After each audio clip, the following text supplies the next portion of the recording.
حاجتين براكتس عشان يبقى الكلام جاي مع بعضه، وعشان ما تحسيش انك بتتلجلجي او بتقفي فتتوتري اكتر. دي حاجه، براكتس كتير جدا، ماشي.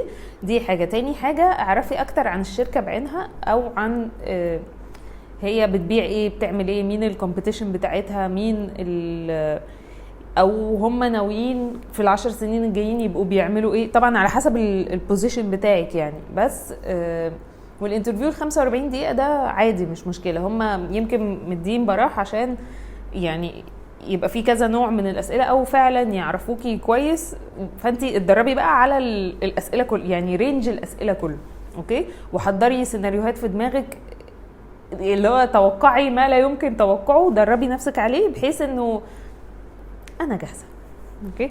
طبعا مش عارفه انا لحقتك ولا ايه، بس هو اكيد ما لحقتكيش يعني زمان